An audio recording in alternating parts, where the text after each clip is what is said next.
এখনো মোল্লা পরিবারের লোক জালসা এসে বসতেছেন, আমার বুঝে আসে না, কেন তাদেরই তো বাস করতেছি। কি বলেন, এই মোল্লা বাড়ির থেকে তো একজন করে লোক আগে তো প্যান্ডেলে অপেক্ষা করে। হ্যাঁ, আফসোস আছে খোসানি সফরে দূর খুশানি, দুঃখ হয়, আফসোস হয়। আসেন বসেন, লাভ আছে। জানাজা নামাজকে পড়াবেন সেটা উনি বলে গেলেন। এরপরে আর একটা কথা উনি বলছেন, খুব ডেঞ্জারাস কথা। উনি বৃহস্পতিবারের দিবগত জুমার রাত্রে ইন্তেকাল করেছিলেন। উনি আরো বলে গেছিলেন, আমাকে জুমার নামাজের পূর্বে মাসিমপুর গোরস্থানে আমার ডেড বডি দাফন করা দেওয়া হয়। আমি জুমার নামাজ আল্লাহ তৌফিক দান করলে ইনশাআল্লাহ গোরস্থান মসজিদে আদায় করব। তাহলে বোঝা গেল মানুষ মরে না। জোরে বলুন সুবহানাল্লাহ। এটা কি প্রমাণ হলো না? মারা যাওয়ার পরে উনি জুমার নামাজ পড়বে গোরস্থান মসজিদে, আর এরা কি করে বলে আমার নবী মরে গেছে, মাটির সঙ্গে মিশে গেছে, পচিয়ে গেছে, গলে গেছে। সাধারণ একজন মানুষ যদি এ কথা বলে যেতে পারে, উনি যেভাবে বললেন সেইভাবে তাকে দাফন করা হয়েছে কি হয়নি বলেন? যারা ওই সময় ছিলেন তারা দেখেছেন। তাহলে এই মসজিদের ভিত্তি স্থাপনের প্রথম যে ইমাম, নিঃসন্দেহে আল্লাহ ছিলেন। মরহুম ইসুফ মোল্লা একজন ছিলেন, উনি অত্র এলাকার মধ্যে একজন ভালো মানুষ ছিলেন, ভালো মানুষ ছিলেন। তো ওনারই ছেলে এখন মাইকের সামনে চলে আসবে কিছুক্ষণের মধ্যে। আমি কথাগুলো বলছি যে যেনারা আশেপাশে ঘোরাঘুরি করছেন, বেশি বিলম্ব না করে সবাই এসে বসুন। আমার বড় ভাই এই গত হজে হজ করে আসছেন, আল্লাহ পাক তিনাকে বাইতুল্লাহ জিয়ারত করার জন্য নিয়েছিলেন। আলহামদুলিল্লাহ পড়েন। সবাই কি যেতে পারে? সবাই যেতে পারে। কোটি কোটি টাকার মালিকও যদি হয়, আল্লাহ যদি না নেয়, মক্কা মদিনায় যাওয়ার তার ক্ষমতা নাই। একজন পথের ভিখারি ভিক্ষা করে খায়, নামাজ পাঞ্জেগানা পড়ে, তাহাজ্জুদের নামাজের সময় চোখের পানি ছেড়ে দিয়ে যদি কাঁদে, আল্লাহ তোমার বন্ধুর রওজা জিয়ারত না করে, বাইতুল্লাহ জিয়ারত না করে আমাকে মরণ দিও না, আল্লাহ তাকেও টান দিনে মক্কা মদিনার সামনে হাজির করে। সামনে প্রমাণ হয় কিনা বলে? আমাদের বাড়িটা কিন্তু অ্যানিমি পূর্ব এই জায়গায় বসবাস করছে। আমার আব্বার হাল জানেনি, আব্বা হজ করেন নাই, আল্লাহ হজ করেন না, করছে। আমাকেও আল্লাহ পাক যেভাবে হোক নিচে হজ করেছে। আমাদের কথা বলি শেষ না। এমনও নবীর প্রেমের পাগল আছে, কানতে কানতে তাহাজ্জুদের নামাজের সময় বুক ভাসিয়ে দিয়েছে। আল্লাহ তার ডাকে সাড়া দিয়ে বাইতুল্লাহর সামনে নিয়ে তার জবান থেকে কুদরতি জবান আল্লাহ পাকে মিলিয়ে দিয়ে লব্বাইক আল্লাহুম্মা লব্বাইক লব্বাইক লা শারীকা লাকা লব্বাইক ইন্নাল হামদা ওয়ান নি'মাতা লাকা ওয়াল মুলক লা শারীকা লাক, তার জবান দিয়ে বলাইছে। বলাই নেই? এরকমও আছে। তা আমি অনুরোধ করব, যারা আশেপাশে আছেন, ঘোরাঘুরি করছেন, জালসার মঞ্চে চলে আসেন। এই গত হজে আমার ভাইজান জনাব আলহাজ মাজেদ আলীর দোকানদার সাহেব বলুন জিন্দাবাদ। মাজেদ আলী দোকানদার সাহেব বললে সবাই চেনে, অল ইউনিয়নের মানুষ চেনে ওনার দোকান। বাক্সিপাড়া দালালপুর বাজারের পর একদম বাজারে ঢুকতেই ওনার দোকান।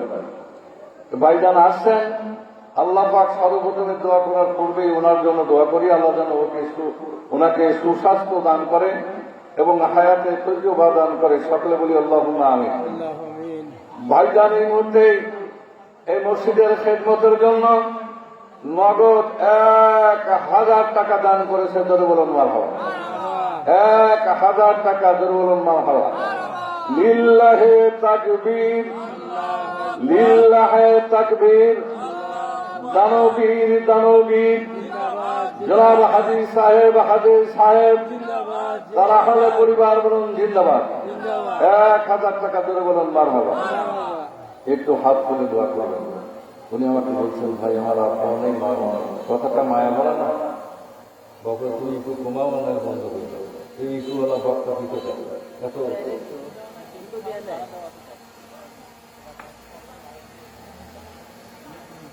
মাও নাই, বাবা নাই।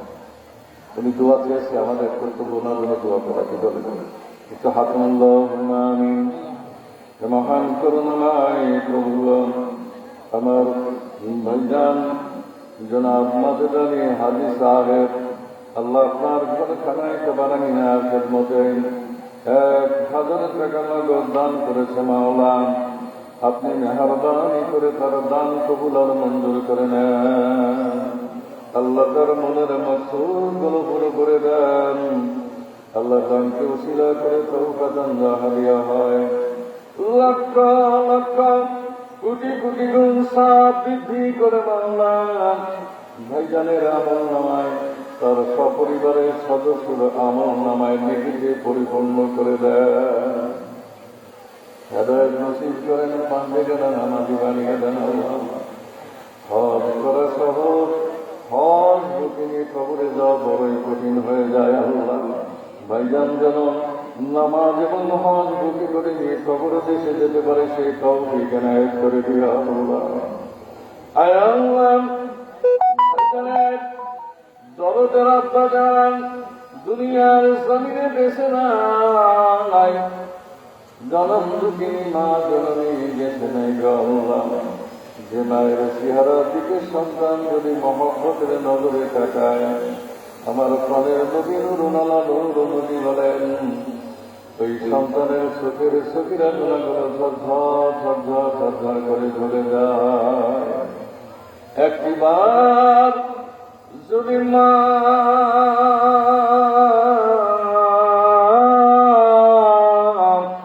ও মা বলে ডাক দেয়, নবী আমার বলেন একটা কবুলিয়াত হজরের সমপরিমাণ সব একটিবার মা বলে ডাক দেওয়ার বদলতে আল্লাহ দান করে দেয়। রব্বুল আলামিন সেই জনম দুঃখিনী মা দুনিয়ায় নাই, দাদা নাই, দাদি নাই, নানা নাই, নানি নাই। ইয়া আল্লাহ বিশেষ করে তার শ্বশুর এই মসজিদের ইমাম, আল্লাহ বিশেষ করে আল্লাহ আমার মাসের ভাইয়ের আল্লাহ, খাস করে মাঝের ভাইয়ের শ্বশুর শাশুড়ির কোলের আত্মীয় স্বজন তার দোলা ভাই এই মসজিদের দীর্ঘদিন ধরে আজান আকামত দিত মাওলা। কোন সমস্যায় পড়লে মাঝের বলে ডাক দিত, সঙ্গে সঙ্গে এসে সারা দিত, আর ডাকবে না গো রব্বুল আলামিন। আল্লাহ হাজী সাহেব দোলা ভাই মাঝের দোকানদারের আল্লাহ তোলা ভাই মরহুম আমার বড় ভাই মোসানুল্লাহ দুনিয়ায় নাই, তার বড় বোনটা দুনিয়ায় নাই, দুনিয়ার থেকে বিদায় নিয়ে মাটির কবরে জমিয়ে আছে। আল্লাহ ভাইজানের পরিবার থেকে যারা ইন্তেকাল করে মাটির কবরে ঘুমিয়ে আছে, তাদের প্রত্যেকের কবরে সাপ কোনো পৌঁছায় দেন। কোন কবর আল্লাহর কবরে যদি আযাব হয় আল্লাহ আপনার কুদরতি কলমে আল্লাহ আজকে জানাই আপনি কবরে আযাব দিবেন না। আল্লাহ মিজানেতে আল্লাহ তাকে কষ্ট দিবেন না, হাতের ময়দানে কোনো কষ্ট দিবেন না। নবী রাসূলদের সামনে, আউলিয়া কেরামদের সামনে আল্লাহ বেইজ্জতি করবেন না। তাই আল্লাহ মেহরবানি করে ভাইজান হাজী সাহেবকে তার পোলাপান সহ মাওলা যারা হায়াতে বেঁচে আছে সকলকে নেকায়াত দরাজ করে দেন। আসমানি বালা, জমিনি বালা, রোহানি বালা, জসমানি বালা, হাওয়াই বালা, অগ্নি বালা, সর্বপ্রকার বালা মুসিবত থেকে জানমাল হেফাজত করে দিন ও দুনিয়ার উন্নতি দান করে দেন।